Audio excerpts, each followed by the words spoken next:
Welcome back my YouTube channel शिक्षा की शक्ति। तो स्टूडेंट हम कर रहे हैं अपने बीएड फर्स्ट ईयर के लैंग्वेज एक्रॉस करिकुलम का सिलेबस। लास्ट क्लास में हमने फर्स्ट यूनिट का लगभग 20% सिलेबस कवर कर लिया है।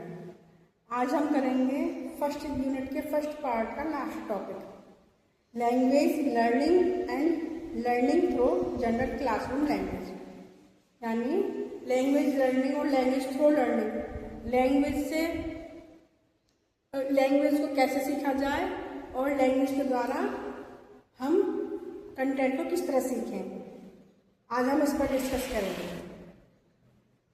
तो बच्चों, ये CBLU यूनिवर्सिटी के अकॉर्डिंग सिलेबस है, उसके अकॉर्डिंग हम अपना सिलेबस को कवर कर रहे हैं।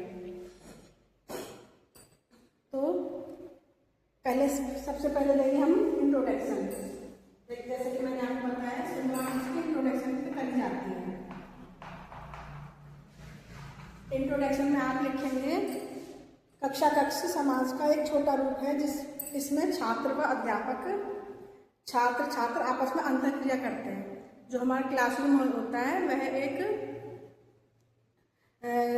स्मॉल सोसाइटी के रूप में कहा जाता है, क्योंकि उसमें छात्र स्टूडेंट आपस में अपने विचारों को एक दूसरे से साझा करते हैं, एक दूसरे के साथ संप्रेषण करते हैं। संप्रेषण के लिए भाषा का प्रयोग की जाती है। अध्यापक निर्देश देता है, ज्ञान देता है, अनुभव प्रदान करता है, अधिगम करवाता है, उत्तर देने के लिए उनको तत्पर बनाता है, उनमें जो स्किल्स है उसका डेमोन्स्ट्रेशन करता है, उनका प्रदर्शन करता है, डिस्कशन करते हैं आपस में। तो ये सब किस तरह की जाती है? भाषा के द्वारा की जाती है। तो भाषा अधिगम हम इसके अंतर्गत पढ़ेंगे भाषा अधिगम यानी लर्निंग लैंग्वेज और लर्निंग थ्रू लैंग्वेज। तो आइए जानते हैं भाषा अधिगम क्या होता है। भाषा अधिगम का अर्थ है भाषा को सीखना। अधिगम का अर्थ सीखना होता है। भाषा हम सब जानते हैं, जो हम आपस में बात करने के लिए जो भाषा यूज करते हैं, पढ़ने के लिए जो भाषा प्रयोग करते हैं, अपने भावनाओं को व्यक्त करने के लिए जो भाषा यूज करते हैं, वह भाषा ही होती है।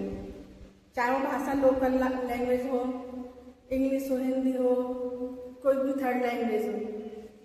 भाषा को सीखना अर्थात भाषा को बोलना, पढ़ना, व्यवहार में लाना, ये सब भाषा सीखने के अंतर्गत आती है। भाषा बोल पा रहे हैं, सभी बोल पाते हैं। भाषा को पढ़ पा रहे हैं और उसको व्यवहार में ला रहे हैं, यानी आपस में कन्वर्सेशन कर पा रहे हैं।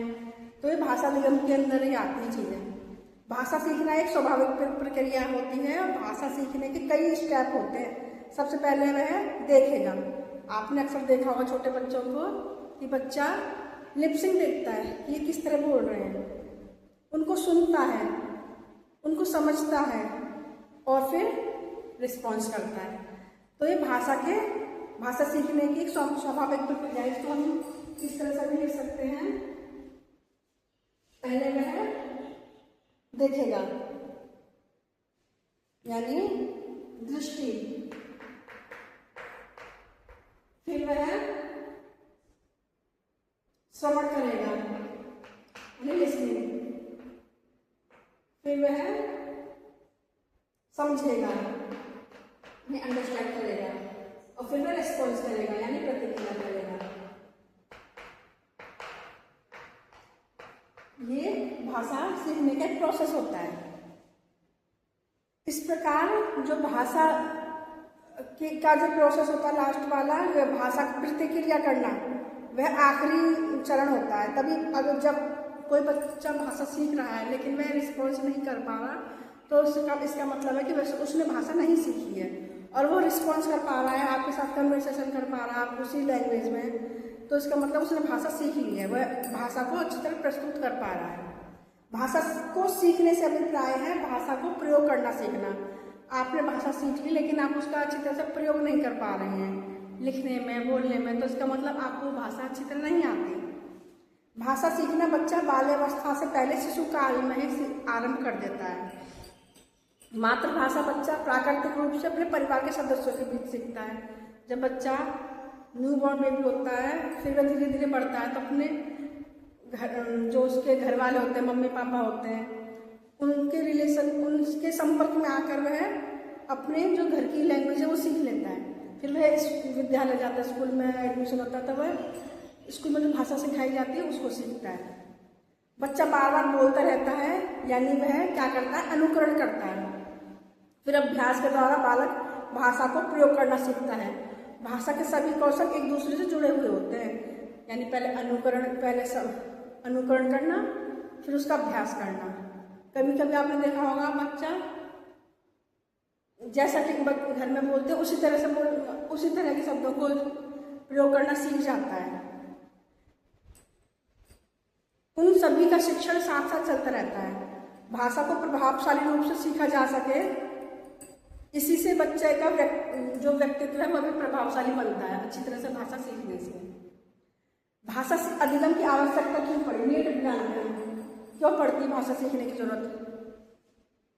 जनरली हम ये सब जानते हैं कि भाषा सीखने की जरूरत क्यों होती है, लेकिन लिखने के लिए हमें कुछ है ना, हमें फिक्स शब्दों जो है ना, एक मतलब शब्द जो होते हैं ना, उनको हमको सब एक वाक्य में पिरोना होता है। तो हम उन्हीं शब्दों को देखते हैं कि भाषा सीखने की जरूरत क्यों होती है। भाषा अधिगम से भाषाई विकास होता है। जब बच्चा भाषा सीखता है तो वह भाषा से रिलेटेड जो उसका डेवलपमेंट होता है वो होता है उसका। भाषा अधिगम से संपर्क क्षेत्र में वृद्धि होती है। जिस भाषा को बच्चा सीखेगा उससे वह कनेक्ट होता है, फिर उसके बारे में वो जानकारी भी हासिल करने लग जाता है। भाषा अधिगम व्यक्तित्व के विकास में सहायक है। बच्चा जैसी भाषा सीखता जाएगा उसकी पर्सनैलिटी वैसे उसी तरह से बनती जाएगी। भाषा अधिगम से बालक में श्रवण क्षमता का विकास होता है। मतलब ये है कि जब बच्चा नई भाषा सीखता जाएगा, नए नए शब्दों को सीखता जाएगा, तो मतलब वो सुन रहा है तभी तो सीख रहा है, तो उसकी जो है ना लिसनिंग स्किल्स है वह भी डेवलप होती है। भाषा अधिगम से बालक में वाक क्षमता, बोलने की क्षमता, कैपेसिटी भी बढ़ती है। कठिन शब्दों को सुनेगा फिर उनको बोलने की कोशिश भी करता है। भाषा अधिगम से उच्चारण क्षमता में भी उन्नति होती है, उसका प्रोनाउंसिएशन भी डेवलप होता है भाषा से। भाषा अधिगम से व्याकरण संबंधी ज्ञान भी प्राप्त करता है। जब भाषा सीख जाएगा तो फिर उसका ग्रामर भी सीखता है, जिससे वह शब्दों को सही तरह से सामने वाले के सामने वो प्रेजेंट कर पाता है। अब देखते हैं फैक्टर ऑफ लैंग्वेज लर्निंग। कौन कौन से फैक्टर हैं जो कि लैंग्वेज को प्रभावित करते हैं? बालक में वाद विवाद, वार्तालाप, वाक्य क्रियाएं, उच्चारणगत समस्याओं का समाधान, नए शब्दों को प्रस्तुत करना, ये भी फैक्टर है जो कि भाषा अधिगम को प्रभावित करता है। जब बच्चों को भाषा सिखाई जाती है तब उनसे वाद विवाद करने के लिए कहा जाता है, उनसे कन्वर्सेशन के लिए कहा जाता है, अलग अलग क्रियाएं करने के लिए कहा जाता है, इससे और नए नए शब्दों को प्रस्तुत करवाया जाता है, इससे भाषा को अच्छी तरह से सीख पाते हैं। बालकों के लिए रुचिपूर्ण स्थितियां होती हैं जिसमें बालक भाषा अधिगम में दक्षता प्राप्त कर पाता है। जिस लैंग्वेज में बच्चे का इंटरेस्ट नहीं है वह बच्चा उस लैंग्वेज को अच्छी तरह सीख ही नहीं सकता। जैसे कुछ बच्चों का संस्कृत में इंटरेस्ट नहीं होता तो कितनी कोशिश करने वो संस्कृत को इतनी अच्छी तरह नहीं सीख पाएंगे। बालकों के समक्ष मनोरंजन पुस्तकें प्रस्तुत करना, ये भी एक बहुत अच्छा फैक्टर है। अगर हमें कोई बच्चों को भाषा सिखानी है तो हमें उनके आगे चित्र रूपी पुस्तकें जो है ना, चित्रित पुस्तकें होती हैं जो कि देखकर एकदम बच्चा ना अट्रैक्ट होता है, उनसे भाषा को सिखाया जाना चाहिए। जैसे छोटे बच्चे को ए सिखाया जाता है, ए तो उसके सामने पिक्चर होती है। जब बच्चा थोड़ा बड़ा और होता है यूकेजी में आता तो पिक्चर के साथ उसका उन उच्चारणों को सिखाया जाता है। संपर्क हेतु आवश्यकता होने पर भाषा अधिगम होता है। जब बच्चा दूसरे से कनेक्ट होता है, दूसरे से कन्वर्सेशन करता है, तब भाषा वह अच्छी तरह से सीख पाता है और बालकों में सुनने की भी रुचि बढ़ती है। पढ़ते हैं कि भाषा अधिगम में सहायक तत्व कौन कौन से हैं, यानी वो एलिमेंट जो कि लैंग्वेज लर्निंग में हेल्प करते हैं। तो सबसे पहला एलिमेंट है रुचि, यानी इंटरेस्ट। भाषा सीखने में विभिन्न तत्व बहुत हेल्प करते हैं, लेकिन जो रुचि होती है ना, इंटरेस्ट होता है, वह सबसे ज़्यादा फैक्ट डालता है बच्चे पर। किसी भी काम को करने के लिए उसमें रुचि होना बहुत ज़रूरी होता है। रुचि होने से बालक स्वयं भाषा अधिगम के प्रति प्रेरित होता है और भाषा के प्रति सम्मान भी रखता है।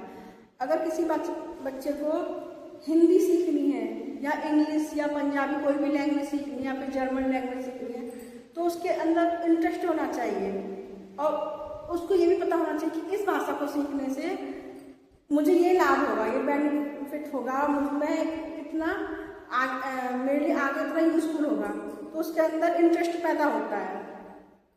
सेकंड है नीड, आवश्यकता।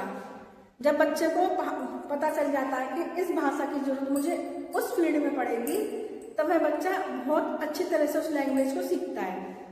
कहा जाता है आवश्यकता ही आविष्कार की जननी होती है। भाषा अधिगम की आवश्यकता ऐसा कोई भी प्राणी नहीं है जिसे ना हो। भाषा अधिगम के अभाव में वाक्यों में सार्थकता नहीं रहती और अर्थ का अनर्थ होने की संभावना रहती है। इसलिए आवश्यकता भाषा अधिगम में मुख्य सहायक तत्व है। जब बच्चे को जरूरत होती है कोई भाषा सीखने के लिए, तभी वह सीखता है। नेक्स्ट है अभ्यास, प्रैक्टिस। ये बहुत महत्वपूर्ण एलिमेंट है जो कि भाषा को इफेक्ट करता है। भाषा अधिगम सतत प्रयास का सफल परिणाम है। अब जब आप भाषा सीख रहे हो, अगर आप उस पर प्रैक्टिस नहीं करते तो आपकी भाषा सीखने का कोई महत्व नहीं रह जाएगा। जैसे बहुत से बच्चे इंग्लिश स्पीकिंग कोर्स ज्वाइन करते हैं, वो तो अपना कोर्स पूरा करवा देते हैं कोचिंग वाले, लेकिन जब तक बच्चा प्रैक्टिस नहीं करेगा, उसका एनवायरनमेंट ऐसा नहीं होगा, वह आपस में कन्वर्सेशन उस लैंग्वेज में नहीं करेगा, तो वह भाषा को अच्छी तरह से नहीं सीख पाएगा। फिर है सोशलिटी, सामाजिकता। बालक को सामाजिक बनाने में भाषा का बहुत बड़ा योगदान होता है। भाषा ही व्यक्ति को समाज में रहने के योग्य बनाती है और भाषा के द्वारा ही संस्कार और सभ्यता का भी ज्ञान होता है। हम जिस भाषा को सीखते हैं उससे हमें उस भाषा के संस्कार की, उसकी वैल्यू की, उसके कल्चर की हमें नॉलेज हो जाती है। फिर है कम्युनिकेशन, संपर्क। परस्पर संपर्क हेतु भाषा एक आवश्यक माध्यम होता है। भाषा अधिगम में उचित शब्दावली मस्तिष्क में बनती है और नए शब्दों का ज्ञान प्राप्त होता है। वास्तव में भाषा अधिगम का मुख्य कारक संपर्क ही है। जब बच्चा या फिर जिस व्यक्ति ने भाषा सीखी है वह जब दूसरे के संपर्क में आता है, उससे कम्युनिकेट करता है, तब वह भाषा को अच्छी तरह से बोलना सीख जाता है और उसका भाषा अधिगम बहुत अच्छा बनता है। अब हम चलेंगे भाषा के माध्यम से सीखना, यानी लर्निंग थ्रू लैंग्वेज। जीवन के सभी काम सीखने के लिए किसी माध्यम की जरूरत पड़ती है। यानी हमने कंटेंट अपना सीखना है, अपना सिलेबस पूरा करना, हमको भाषा आती है। भाषा को सीखकर छात्र एक आधार तैयार कर लेते हैं। जिस बच्चे को भाषा नहीं आएगी वह उससे रिलेटेड कंटेंट को कवर कर नहीं पाएगा। जीवन के सभी क्षेत्रों में व स्तरों में भाषा महत्वपूर्ण भूमिका निभाती है। जैसे शिशुकाल में इन्फेंसी स्टेज। इन्फेंसी स्टेज में क्या होता है, माता पिता व परिवार के सदस्य के साथ बच्चा चलना सीखता है, बोलना सीखता है, दौड़ना, खेलना, खाना पीना, नहाना, सब कुछ सीखता है, बातचीत करना सीखता है, अपने मन की बात करना, और सभी भाषा के निर्देश देकर बच्चे को सिखाए जाते हैं। जैसे बच्चे से कहा जाए, पूछा जाए उसको प्यास लगी तो माँ पूछेगी मम पिएगा, तो धीरे धीरे उसको बताया जाता है कि मम को पानी कहा जाता है। फिर और बड़ा होगा तो उसको बताया जाता है कि पानी को वाटर भी बोलते हैं। बाल्यावस्था यानी कि चाइल्डहुड, इसमें बच्चा स्कूल जाने लगता है, मतलब उसने इन्फेंसी स्टेज में तो लैंग्वेज का आधार बना लिया, लेकिन जब वह स्कूल विद्यालय में जाने लगता है वहाँ पर उसको औपचारिक भाषा सिखाई जाती है। किससे रिलेट करके, किसी दूसरे विषय से रिलेट कर छात्र आपस में खेलते हैं, विषय संबंधी समस्याओं का हल करते हैं, मदद करते हैं, अध्यापक से अंतर्क्रिया करते हैं। तो ये सब किसमें होता है, सब लैंग्वेज के अंदर ही होता है। फिर है किशोरावस्था व प्रौढ़ावस्था। छात्र अध्ययन के साथ साथ किशोरावस्था में रुचि के कार्यों को सीखते हैं और प्रौढ़ावस्था में जीवन को स्थिर बनाने की कोशिश भी करते हैं। फिर वे बाद में नौकरी की कोशिश करते हैं, व्यवसाय करने की कोशिश करते हैं, एक अच्छा नागरिक बनते हैं। तो भाषा प्रभावशाली होती है, इससे सभी काम, वह सारे काम करने में जो भाषा होती है बहुत हेल्प करती है। जैसे आपको किसी कंपनी कहीं इंटरव्यू देने जाना है तो अब इंटरव्यू इंग्लिश लैंग्वेज में होते हैं और आपकी लैंग्वेज में अच्छी पकड़ है, आप एक्सपर्ट, आपको बहुत अच्छी तरह वो लैंग्वेज आती है, तो आप इंटरव्यू पास और आपको अपने सब्जेक्ट की भी नॉलेज है तो आप अच्छी तरह से उस इंटरव्यू को कवर कर पाएंगे। अब चलते हैं भाषा के माध्यम से अधिगम की आवश्यकता क्यों पड़ी। Need of learning through language, जो शिक्षा प्रक्रिया में अध्ययन, निर्देशन, शिक्षण और मूल्यांकन ये सब करने के लिए भाषा की जरूरत होती है। जैसे मैंने कहा, जब मैं आपके सामने आती हूँ अपनी क्लास लेकर तो मैं लैंग्वेज का ही यूज़ करती हूँ। लैंग्वेज मेरी यहाँ पर हिंदी लैंग्वेज चलती है, थोड़ा थोड़ा सा मैं उसमें इंग्लिश भी डालने की कोशिश करती हूँ।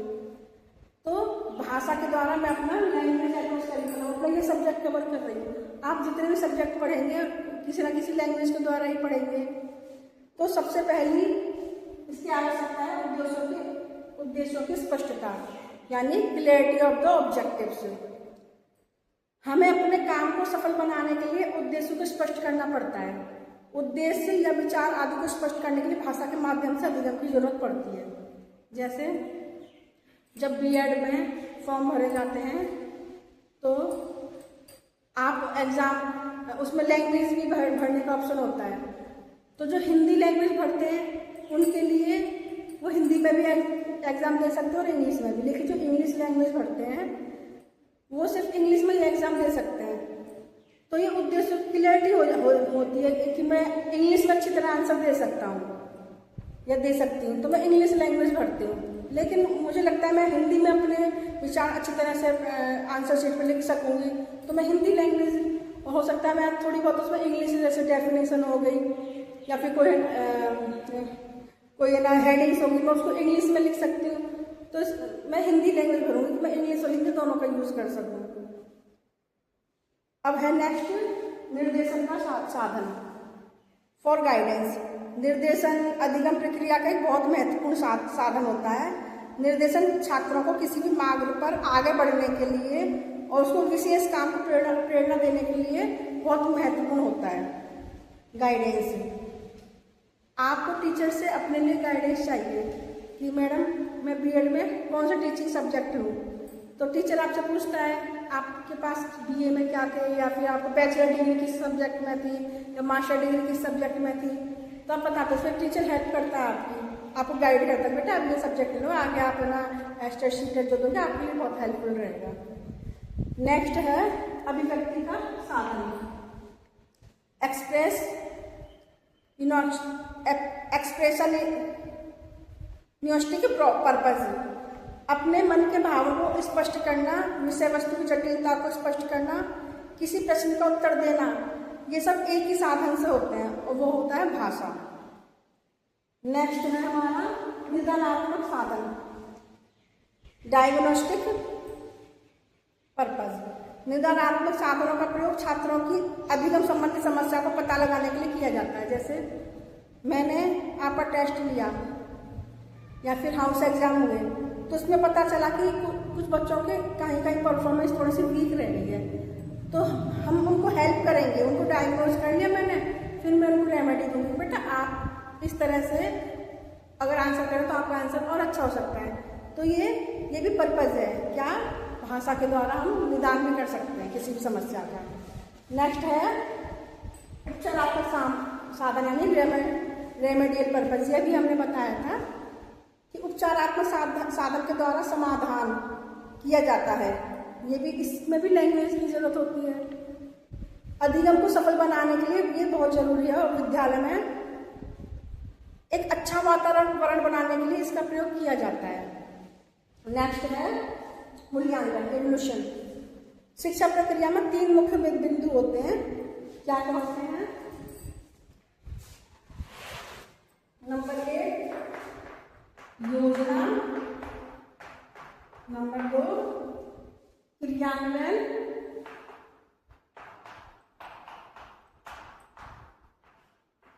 और नंबर 3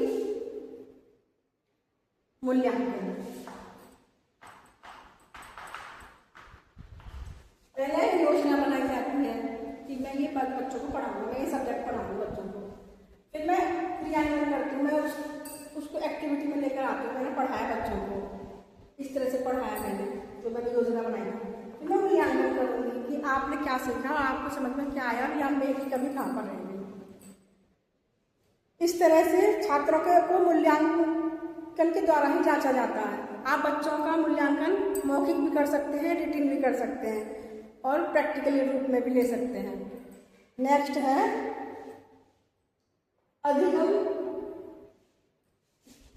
अधिकतम अधिगमों के लिए, फॉर मैक्सिमम लर्निंग।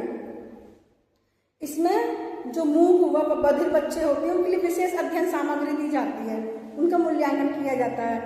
यदि शिक्षक एक अच्छा वक्ता है तो छात्रों की रुचि निर्माण में उसे कोई कठिनाई नहीं होगी। अगर बच्चे को ज़्यादा से ज़्यादा सिखाना है तो आपको उनके अकॉर्डिंग, उनके इंटरेस्ट के अकॉर्डिंग अपना टीचिंग की प्लानिंग करनी होगी, और टीचिंग प्रोसेस उन्हीं के अनुसार करना पड़ेगा। फिर है विषय वस्तु की स्पष्टता के लिए,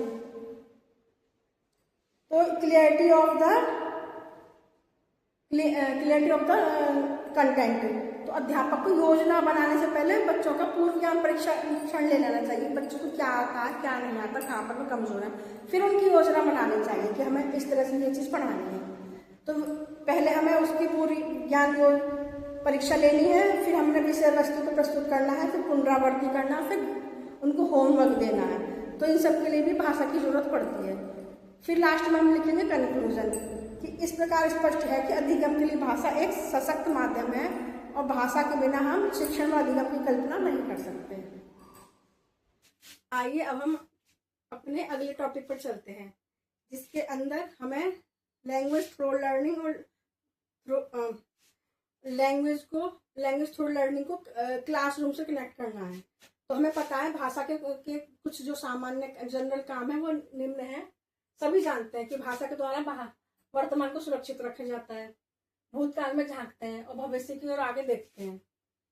इसके अतिरिक्त भाषा के कार्य हैं सूचना देना। ये क्लासरूम के अंदर एक टीचर जब अपने बच्चों को सूचना देता है तो भाषा के द्वारा ही दी जाती है। अभिव्यक्ति कार्य, जब टीचर्स और स्टूडेंट आपस में अपने विचारों को अभिव्यक्त करते हैं वो भी लैंग्वेज के द्वारा ही होती है।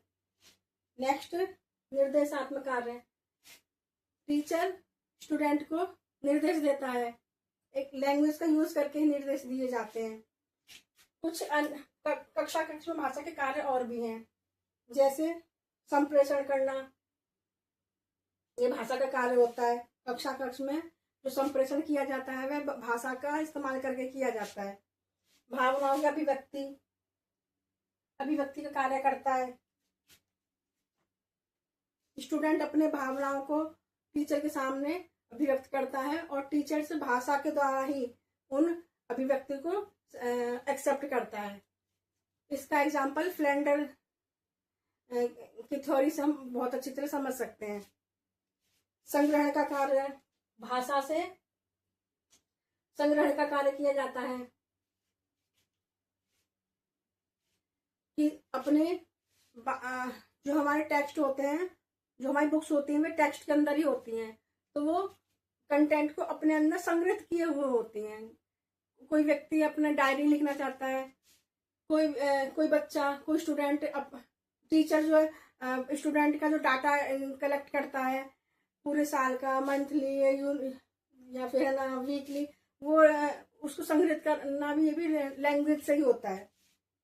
फिर है संस्कृति का संवाहक, भाषा संस्कृति का संवाहक होता है।